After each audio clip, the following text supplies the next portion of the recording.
Olá, bem-vindos a mais esta análise, a nossa explicação de hoje. Olha só, é fascinante e, convenhamos, um tanto assustador observar como tanta gente passa a vida inteira apenas sobrevivendo, né? Sem nunca de fato viver. A gente olha e pensa, por que é tão comum ver seres humanos incrivelmente capazes simplesmente aceitando uma existência morna? Bom, é exatamente essa psicologia por trás da armadilha do piloto automático que a gente vai desvendar agora. Sem enrolação, vamos direto ao ponto. Entrando na nossa primeira sessão, a armadilha do piloto automático. É aquele momento em que sobreviver simplesmente substitui o viver. A mente humana, pessoal, tem uma capacidade quase perigosa de se acostumar com a estagnação. Isso nos leva àquela grande questão, afinal, por que tanta gente apenas sobrevive? A verdade nua e crua é que ninguém nasce para levar uma vida parada ou afundada no medo e na distração constante. Tem um mecanismo muito mais complexo rodando aí nos bastidores, como a gente vai ver. Vamos dar uma olhada nos sintomas exatos desse estado. O piloto automático ele se manifesta através de coisas como uma procrastinação crônica, uma verdadeira bagunça emocional, aquela absoluta falta de propósito e aquela sensação pesada, sabe? Aquela de estar com a vida presa no mesmo lugar há anos. As pessoas acordam com cansaço, vão dormir com frustração e passam o dia na ansiedade. E olha, o pior de tudo, aos poucos viver nesse automático simplesmente vira o normal. A exaustão passa a ser aceita de forma bem pacífica, como a realidade do dia a dia. O que nos leva à nossa sessão 2, o destruidor silencioso. Basicamente, o custo altíssimo de não ter direção. Porque, pensa bem, se os sintomas visíveis são a procrastinação e o cansaço, a verdadeira causa raiz de tudo isso é a falta de direção. É um estado de perda de foco, de perda de energia que leva muita gente a abandonar quem realmente poderia se tornar. Vale a pena refletir sobre essa dinâmica. Uma mente sem direção vive constantemente ocupada. Existe aquela falsa sensação de estar correndo muito, de fazer mil coisas, mas na real não se avança para lugar nenhum. É movimento sem nenhum destino. Tem uma reflexão muito famosa que diz exatamente isso. Quando uma pessoa não sabe para onde vai, ela começa a desperdiçar a própria existência. O ponto crucial aqui, e que a gente precisa fixar, é que uma vida forte, de fato, começa com clareza. A partir do momento em que se descobre o que realmente se quer construir, algo muda lá dentro. Passa a existir um motivo, um alvo bem específico pelo qual lutar. E quem tem um alvo bem definido consegue suportar muito mais dor, muito mais esforço e pressão. E agora a sessão 3, o perigo do conforto, ou a ilusão do amanhã. A questão é que o maior perigo do conforto é justamente ele parecer super inofensivo. Dá só uma olhada nesse perigoso ciclo da procrastinação. Tudo começa no dia 1 com uma negociação interna super simples, tipo, amanhã eu começo. Aí, na primeira semana, a narrativa já muda para, bom, semana que vem eu mudo.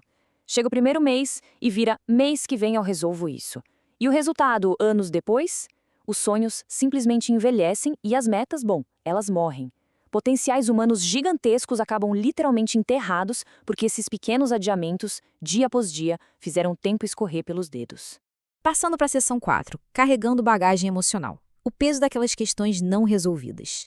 Pois é, esse falso conforto não é a única armadilha na jogada.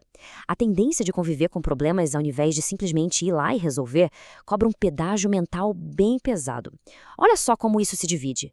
Problemas emocionais internos geram uma ansiedade contínua, uma perda de foco constante. Já as questões familiares e de relacionamentos, essas causam uma verdadeira exaustão mental no dia a dia. E os problemas financeiros e de saúde negligenciados? Esses levam à perda total da força mental e a uma paralisia interna. O que a gente precisa entender é que se sentir assim travado quase nunca é por falta de potencial. Na maioria esmagadora das vezes, é o puro acúmulo de coisas não resolvidas que vai esmagando a mente, pouquinho a pouquinho, toda vez que se evita enfrentar a realidade. Chegamos à sessão 5. Disciplina acima da motivação. Aquele velho mito de se sentir pronto. E aí, como é que a gente quebra toda essa estrutura de estagnação? Bom, de um lado da balança a gente tem a espera eterna pela motivação, agir apenas quando dá vontade, ficando na torcida para o ânimo cair do céu. Do outro lado a gente tem a construção da disciplina, que é agir mesmo com o cansaço batendo, com insegurança ou sem receber qualquer tipo de aplauso externo. A grande sacada que extraímos disso é bem clara. Ninguém, absolutamente ninguém, constrói uma vida verdadeiramente forte, vivendo só sob a regência da própria vontade. A disciplina exige na prática fazer exatamente aquilo que não se tem a menor vontade de fazer. Seção 6. A coragem para agir. ninguém virá fazer o resgate. Gente, essa é a dura, porém super necessária realidade. A mudança exige coragem para agir. A transformação não acontece só por causa de um desejo, sabe? Ela acontece quando se abandona de vez a mentalidade que mantém tudo na estagnação. Existe uma versão muito mais forte, disciplinada, focada e madura de cada indivíduo por aí, apenas esperando por aquelas decisões difíceis que ainda não foram tomadas. E o fato mais importante de todos: ninguém virá fazer o resgate. O trabalho é todo individual. É fundamental parar de sobreviver e começar a construir.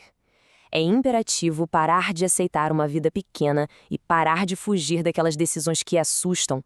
Afinal, lá no fundo, todo ser humano sabe que existe um potencial imenso para algo maior. E esse algo a mais não aparece num passe de mágica.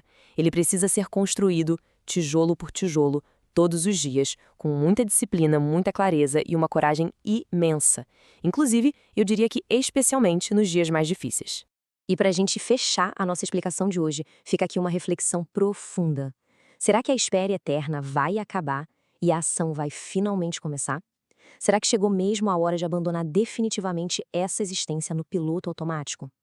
A verdade é que a vida só muda, de fato, quando a espera termina e a ação autêntica, com muita clareza e direção, finalmente toma a frente.